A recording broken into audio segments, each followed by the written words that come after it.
Diamond Harbour আদালতে লাগাতার 3 দিন পেন ডাউন কর্মসূচি আইনজীবীদের। বুধবার ডায়মন্ড হারবার আদালতের মেন গেট অবরুদ্ধ করে অবস্থান বিক্ষোভ ডায়মন্ড হারবার আদালতের আইনজীবীদের দাবি আদালতে বিচারক রাতে থ্রেট কালচার চালাচ্ছে, আইনজীবীরা তাদের প্রাপ্য সম্মানটুকু পাচ্ছে না, তাই আদালতের বিচারকদের বদলির দাবি জানিয়ে অবস্থান বিক্ষোভে আইনজীবীরা।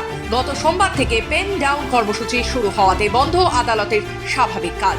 বিষয়টা যেটা হচ্ছে যে আমরা আইনজীবী, আমরা কোর্টে কাজ করি, যেই কোর্টে আমরা কাজ করি সেই কোর্টেই যদি আমরা সম্মান না পাই, তাহলে আমরা যাদের জন্য মামলা লড়বো লিটিগেন্ট পাবলিক, তারা এই কোর্টে কি সম্মান পাবে? তো আমাদের মেন দাবি যেটা হচ্ছে যে এই কোর্টে যেন সবাই সম্মান নিয়ে কাজ করতে পারে, সেই বিষয়টা যেন নিশ্চিত করা হয়।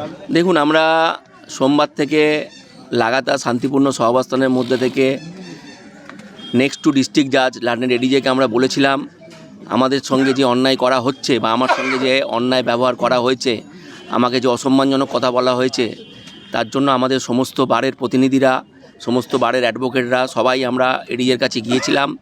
সাহেবকে আমরা বলি, সাহেব আমাদের আশ্বস্ত করেন যে দেখছি আমি ব্যাপারটা মেটানো যায় কি না, কিন্তু ওনার দিক থেকে আমরা কোনো সদুত্তর পাইনি। উনি আমাদেরকে ডেকেছিলেন, আমাদের পার্টিকুলার সেক্রেটারি, প্রেসিডেন্ট এবং পিপি ইনচার্জ হিসেবে আমাকে ডেকেছিলেন এবং আমাকে বললেন যে এটা আপনারা মিটিয়ে নিন, আমি অনুরোধ করছি। আমরা বললাম আপনি কেন অনুরোধ করবেন?